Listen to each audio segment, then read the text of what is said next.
Hello everyone, my name is AravaVT and I am a content creator for the First Descendants, and today we're going over Jayber.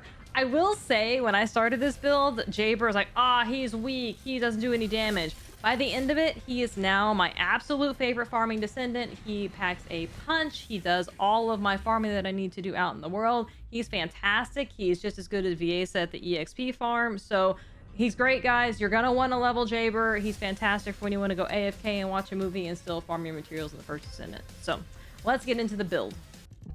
For his abilities, what we've done here is we have 2 assault turrets. You'll notice this one is no longer a healing turret. It is an assault turret, and that is because of our Transcendent card. We're here for farming. We're here for damage and AoE. Against a lot of mobs, so all we're concerned with is damage. Your first turret will be orange, your second turret will always be green. This matters because as you're swapping back and forth between your turrets, you're going to be picking them up and putting them back down, so just get in your mind, the first one is orange, the second one is green when you're looking at your cooldowns. When you place the turret, it will last for 30 seconds. The timer of the turret is denoted by the diamond border around the turret.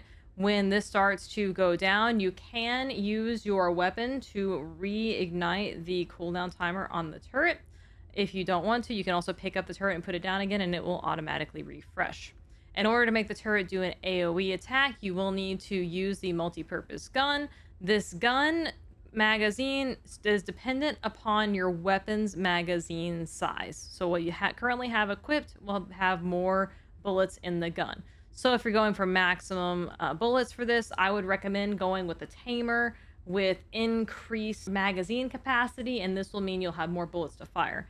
Keeping in mind that whenever you use a bullet, you will have a cooldown per bullet. So what that means is if you have 5 bullets and you use all 5 and then you put it on cooldown, then you have to wait a really long time for this to come back up and be available at all. So really what I recommend is it doesn't really matter what your magazine size is. I'm comfortable with about 4 shots in the mag that will refill both of your turrets.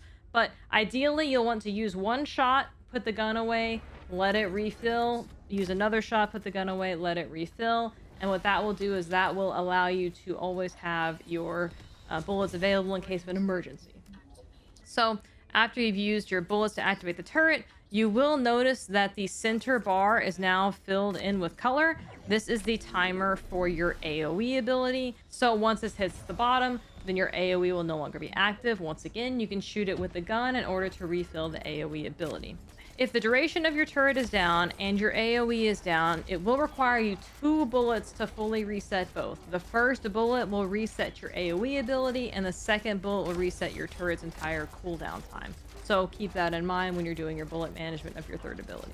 Mostly, honestly, what I do is I use his ultimate for this. So what you want to do for his ultimate is you'll want to put down a turret, immediately activate his ultimate, and then what this will do is this will let you put down another turret. While his ultimate is activated, anytime you put down a turret, it's automatically in its AoE mode. So what I tend to do is I just swap between the turrets, especially in the Viesa farm. 1 turret will kill everything, so you'll always have a turret out and available, and it will always be doing AoE. And then once you get to the end of your cooldown of your ultimate ability, you should have it timed to where 1 turret is out, and then all you have to do is reactivate your ultimate on that turret, place down your new turret, it will automatically have the AoE, and you can continue farming. Alright, now let's get into his modules. The Transcendent card that we use is Attacking Compulsion. What this does is it replaces his healing turret with a second attack turret, and it is important to note here that we only use 83 out of 85 our module capacity, so you do not have to level this card to full. You can save some money by just getting it to exactly where it needs to be. Jayber's turrets do rely on his HP and his defense to survive, so we have increased HP to increase Jayber's HP by 218.5%, and Battle of Stamina to increase Jayber's HP and skill duration. We use Nimble Fingers to reduce our skill cooldown. Multi-Talented will allow us, when we activate our turret, to reduce the skill cooldowns by 20%. So when you're using his ultimate ability, the first thing you do is put a turret down, activate Multi-Talented, then you use his ulti for the increased cooldown reduction.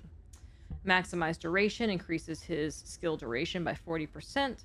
Skill expansion increases the range by 92.3%.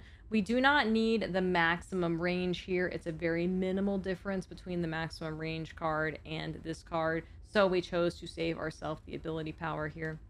Frugal Mindset reduces the skill cost by 8.5% and increases your skill effect range by 22%. Skill Extension increases your skill duration by 36.5%. And now we have our damage cards. These I have currently for maximum skill cooldown, so I do use Focus on Non-Attribute, and I do use Focus on Dimension. However, if you are having trouble killing things in one shot, you can easily switch these out for the just straight skill power cards. They fit in the same slot, so whichever one you need for what you're particularly farming for. For Jayber's reactor, we are using a Thunder Cage mounted non-attribute dimension reactor, and we focus on skill cooldown and skill duration up. We want to have our turrets out for as long as possible. And then as far as the components go, the only ones that really matter are the Annihilator set. You want the skill duration increase on these. But I also want to stress MP recovery in combat and maximum MP for your stats. You are going to want these. He is a little bit mana hungry, so, and you're always in combat when you're farming, so you really want to make sure that you have that MP recovery in combat, so you don't have to run around and collect the drops to get your MP back. You can just go AFK and it'll naturally regen. We have the Polar Knight Auxiliary specifically for more HP and the MP recovery out of combat. Sometimes, especially if you're doing the EXP farm, you will have a couple of seconds where you are out of combat, so this will actually get your bar almost full immediately. We have, once again, maximum HP with the Annihilation set with our MP recovery modifier, and then HP on the processor, and then shielding just for more defense. But like I said, it's not, this doesn't really matter so much. So I really enjoyed the Jayber build. Here's just some footage of me fighting Gluttony with him. He is viable. I will say his turrets draw mad aggro, so you really want to make sure that your character is beefy, so your turrets are beefy. I played around with him with Gluttony. He did a fantastic job tanking Gluttony. It was really funny. My next video will actually be Jayber centric as well. I will be going and showing you how to efficiently farm with Jayber for the EXP farm, and how to efficiently farm with Jayber in the outposts for the materials for like your crystallization catalysts and energy activators and things like that. So once again, I really enjoy Jayber. He's really good. He does the EXP farm really freaking well. I actually love him now. He's my probably second favorite descendant out of everybody. I can just put the turrets down and go AFK and run around and be silly. So he's a great build currently. And coming out in the next patch, he'll be doing even more damage. So I'm super excited. Thank you guys so much for your support. I really appreciate it. Please add me as your creator by going to the social tab in game, finding my name, AravaVT, #9304, and adding me as your creator. This will help me make more videos like this in the future. Thank you guys so much. Have a great day, and I can't wait for the new season next week. Let's go!